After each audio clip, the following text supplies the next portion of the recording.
Welcome to the Dr. Jonette channel. Today we are making easy, delicious, healthy, good for your brain, good for your body, basil pesto. So let's get cooking.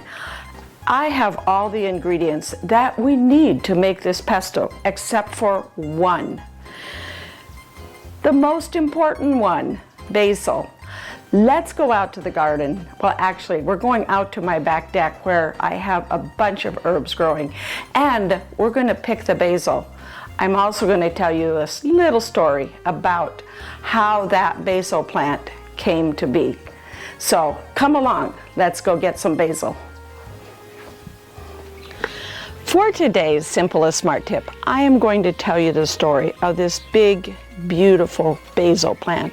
When we were in Florida, we would go to the farmer's market. That was in January, February of this year. We spend the winters in Florida, and we would go to the farmer's market, and I would purchase basil for tomatoes caprese, for pesto, for all kinds of delicious things. I would buy a big bunch of cut basil, bring it home and put it in a vase of water. It smelled great, and it almost was so beautiful that I would often use it as a decoration on my kitchen counter. And as I needed, I would then take a stalk, cut the basil leaves off, and use them for whatever I wanted to use them for in cooking. I noticed that a couple of the stalks were rooting in the vase of water that I had them in. So I just left them there in the vase, and when they had a nice bunch of roots, they actually get the roots at the place where the leaves normally come off the stalks. When they had a big bunch of roots, I then took and planted that basil plant in a pot. Actually, there were two of them that rooted. It was this one here and this one over here. And I brought them home with me. One of them I put in this other planter box, but left this one in the pot. You can see here that I also planted after I got home, because I knew one stalk of basil or two stalks of basil wasn't going to be enough. So I also planted some more basil. It's tiny though, and I could start to use it, but since I have these big gorgeous basil leaves, I'm going to use this today to make my pesto. If you have some extra basil that you bought at the store, a lot of times actually it is hydroponically grown, and you can take that basil, plant it in a pot, and water it and take care of it, and it will give you a nice big plant of basil like I have here today in my pot and in my planter box. So I'm going to go ahead and cut some of this basil for our pesto today.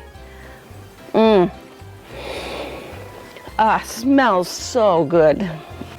So I have my scissors here, and when you cut or harvest basil, what I like to do is harvest it right above where a couple of leaves come off of it.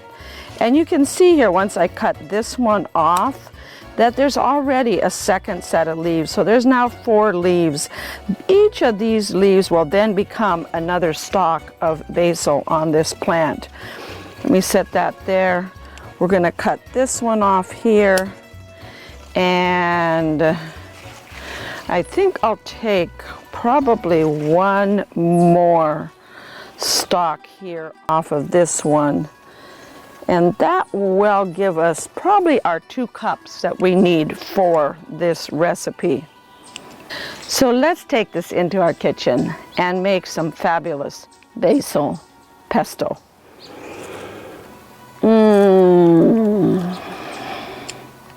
Come with me.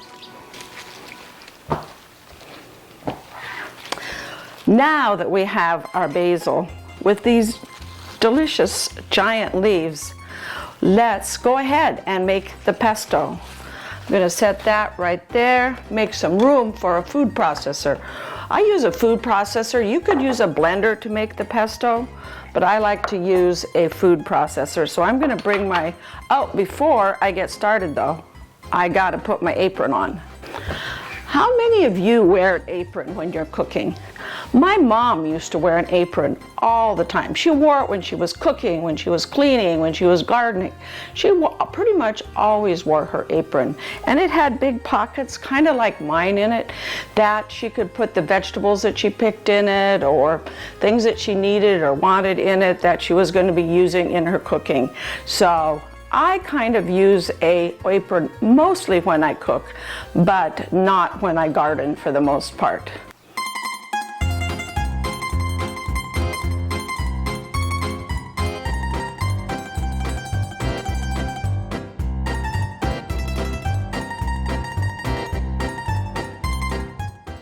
So this is a really simple recipe. I'm going to take this basil that we just picked outside and take the leaves off of it. I don't use the stems, I just use the leaves. Also, you'll see here there's a little flower on the top of it. And I don't usually use the flower either. I just pick the leaves off, kind of toss them here into, you want about 2 cups of leaves. I kind of pack them down if I'm measuring them, but I've got a sense that this is what we picked here today is going to be just about right if we were to pack it down into a measuring cup. Just get that out of the way there. And as I'm picking this basil leaves off of the basil plant, oh, the smell, I don't know about you, but I love the smell of pesto. I don't know if I like the taste or the smell of pesto better, or the leaves of the basil.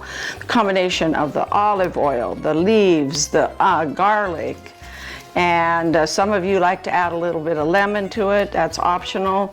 A little salt and pepper, some Parmesan cheese, and you've got an amazing, I probably have a little more than 2 cups, but you can't have too much basil in your pesto as far as I'm concerned. If it gets a little thick, you just thin it out with a little more olive oil. To that, I'm going to be adding some extra virgin olive oil, about 1/3 cup. And once it's done, once I get it all mixed up, if it's still a little on the thick side, I'll drizzle in a little more olive oil. So we've got about 1/3 cup there. And some pine nuts. I like to toast up my pine nuts.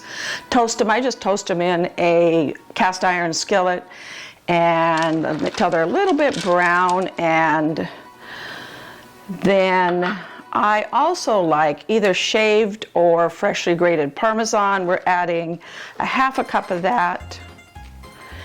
And lastly, we are going to add some roasted garlic. If you go to my website, growwithdrjonette.com, you will be able to find a recipe there. Just search in the search button for how to roast garlic, and I've got a great recipe there on, takes you through step by step on how to roast the garlic. Garlic, by the way, is one of those prebiotics that helps feed all of those bacteria in your gut. This is a great prebiotic and probiotic recipe. Well, actually primarily prebiotic, because the cheese probably has a little probiotics in it, but the basil, the garlic, both of those, and the pine nuts all work as a great prebiotic for feeding those gut bacteria. I'm going to go ahead and put the top on this, and we're going to pulse it a few times to mix it all up.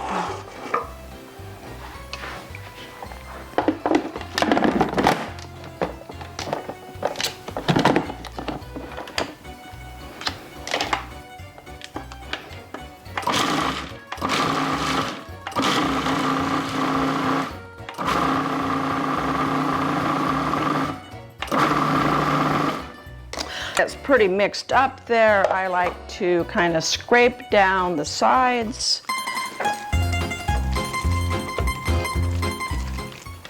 I don't like my pesto super smooth and creamy. You can continue to mix it until it's super smooth and creamy. I actually like it with a little bit of chunkiness to it, I guess you would say. So why is pesto and basil so great for your brain and your body?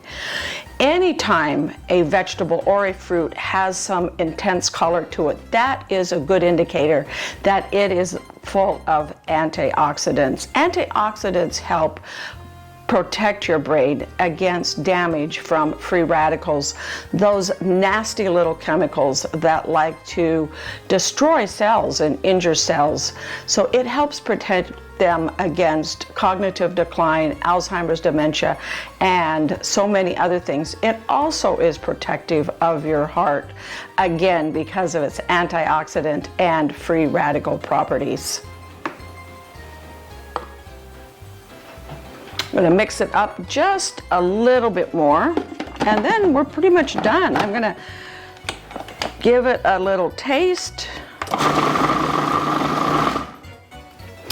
and season it with a little salt.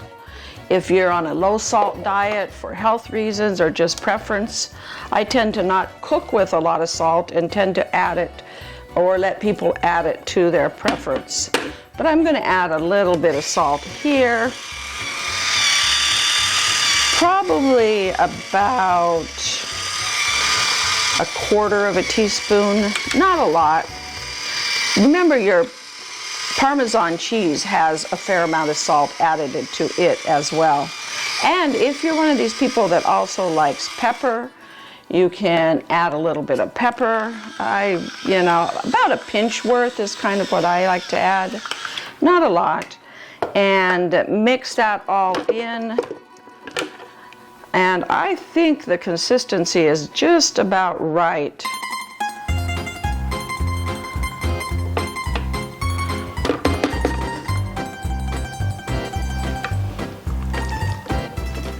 That I don't think I want to add any additional olive oil. So let's take this off of my mixer.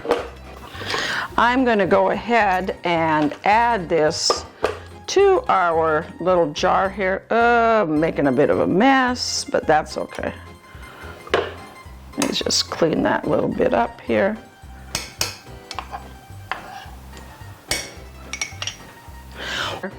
And once you get it added to that airtight storage container, then go ahead. You can keep it in the fridge for up to a week. See if we can get that in there without making such a mess this time.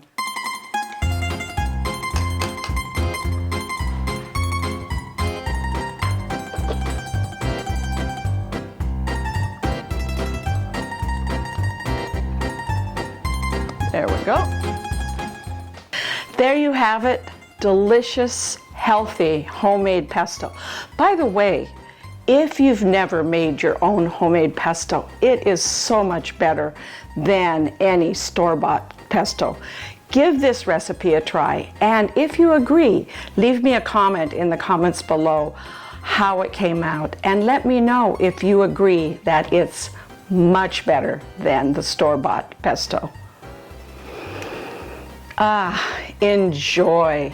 And what are you going to put it on? I don't know. I got a nice amount of it. I think I'm going to use it to make some tomato caprese tarts. See you next time on the Dr. Jonette channel. Thank you for clicking that like button, subscribing, and going to my website for this full recipe with pictures, explanation, and so much more. Also on my website is lots of great information about how growing your organic food, cooking it in your kitchen, fresh from the garden, is good for your brain, for your body, for your health, and will contribute to your overall health and longevity. See you next time on the Dr. Jonette channel.